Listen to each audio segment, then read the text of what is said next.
Life is hard. See, for every time you have a plan, a dream, an aspiration, or a goal, do you know what happens every time you have one of those? This thing comes along called life. It happens to everybody. Life has disappointment, it got peaks and valleys. That most people like to feel like they're a king in the area of their comfort zone. They only want to do those things that they know how to do well. You can stop thinking that life fitting be easy, because I got news for you, it ain't. Because it's life. Success comes with a price that's normally bigger than what most people want to pay. You have to fail in order to climb that ladder. There's no one that doesn't fail. The high-performance people, the one thing that they all have in common is they're hungry. Hungry for a better life. Hungry for change. But you can only do that through the struggle of life. Success is going to cost you way beyond money. See, success it's not something that's gifted to you. Success is something that you have to go get. I want you to stop playing the victim. You are not the victim. Because you have now developed yourself in such confidence and such competence in how to deal in the arena of life. You gotta have like a shark mentality, because if a shark swims backward, it dies. A shark can only move forward. And so I need you every single day you wake up and go after that dream. Rest at the end, not in the middle. And that's something I always live by. I'm not gonna rest, I'm gonna keep on pushing now. There are a lot of answers that I don't have, even questions that I don't have. But I'm just gonna keep going. I'm just gonna keep going, and I'll figure these things out as we go. If you want to begin to make your stuff happen for you, I think that it's very important that you start trusting yourself. Listen to yourself. Listen to that still small voice within you. Don't try and make everything logical. You have the power in you to do more than you can ever begin to imagine, to control your destiny, to make a difference on the planet, to make an impact.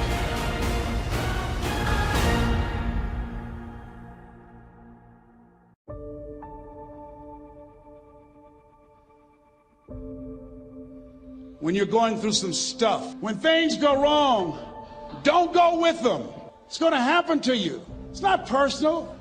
It's going to happen to everybody. It does. It's called life.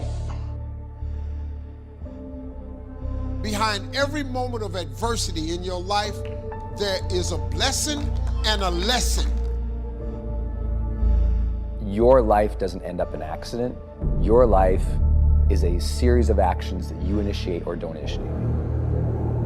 And that your thoughts are going to control that roadmap. All of you have the potential for enormous success. There's a price that comes with that. First and foremost, knowing who you are. Knowing who you are. Being able to answer this question, who am I? And what do I want?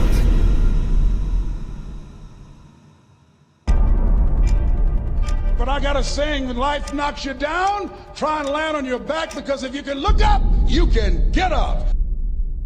Pain always leaves a gift. Always.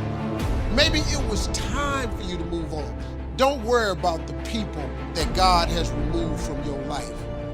When a door gets shut, all you gotta do is walk up the hall. It's more doors. First one has to be a mindset shift, specific one, a very specific one that everyone's struggling with right now, which is really giving yourself permission to have the ambitions you have.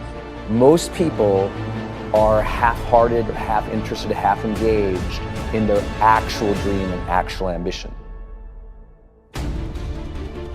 So if you want to begin to grow, You've got to put something out here that you can't reach easily, that has got to make you stretch, got to make you jump for it, got to make you get back a little bit and dig in so that you can take a leap for it. And maybe you jump up there and you miss it and you skin your knees and you come back again and you bust your lip next time. But you keep on, and through that process, you learn how to leap higher. You start challenging yourself to dig deeper, and then you discover some things about you that you don't know right now. Some talents that you have in you that you didn't know that you can do. And I'm saying to you, give yourself a chance.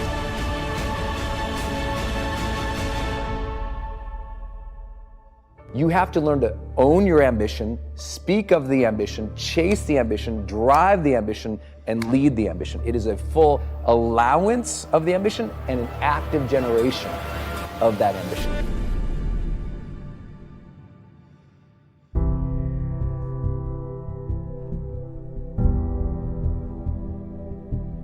To live your life as a work of art. A work of art that's in progress. That is, your life becomes a masterpiece that is unfolding in every moment of your life. Instead of looking at it in terms of how much can I get or how far can I go, begin to see that, all right, yes, I am capable of lots and lots of wonderful things, and I have accumulated a lot of things, and I've achieved at a very high level, and I'm performing very well. But I want to take a different perspective on what my life is. And I want to begin to see my life as this fabulous work of art, that I can shape it and shade it and mold it into whatever it is that I think would be the absolute ideal for my contribution while I'm here on this planet, for the actual unfolding of my humanity. If you stop working on yourself, your mind will grow weaker. You must make a commitment that nothing is more important than your self-development, because a stronger you is a better you, and a better you is better for everyone around you. Never stop working on yourself. It is a daily process, a journey, not a destination. Everyone has a purpose, and that purpose is simply to be happy. It's what everyone is chasing.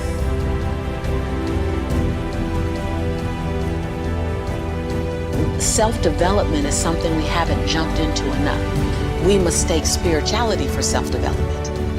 And we think spiritual awareness is self-development. Spiritual awareness is spiritual awareness. And it's understanding the divine and the higher power and the God, whatever you call it, and having some place to release to. That's not self-development. Self-development is doing that daggone work I just talked about, exposing the lies that are in your head that's running you, the chatter, the negative Nancy in your head, you know, managing it and exposing it. That's our work, and no one shows us how to do that work. If you can own your brilliance while owning your imperfections, if you can own your giant while owning your smallness, if you can live in duality, constant duality, the freedom will be earth-shaking. If you can live in that, see, either you don't want to be as great as you really are, and you're trying to dim your light so that others won't feel insecure about themselves in your presence. Can you give yourself permission to live in the duality of your imperfections and your smallness and what you're learning and what you still have to learn and your greatness and your brilliance and your light? Can you allow them to coexist and then serve them up to the world? To love you, to see you, to inhale you, to judge you, to leave you, to love you. Some of us are just as afraid of being loved as we are to be left.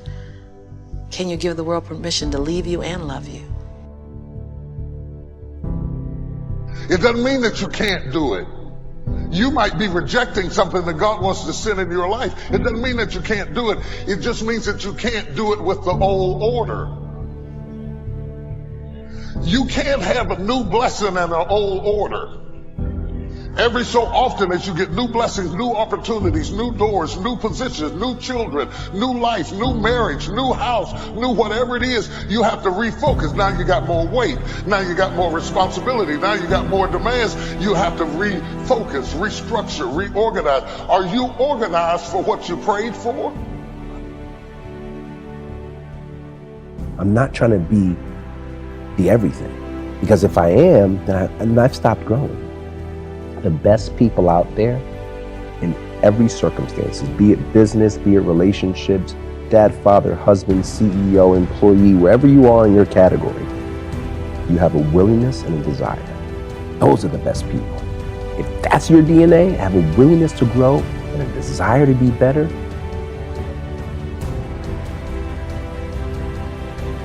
you're gonna win. And never, ever, ever give up.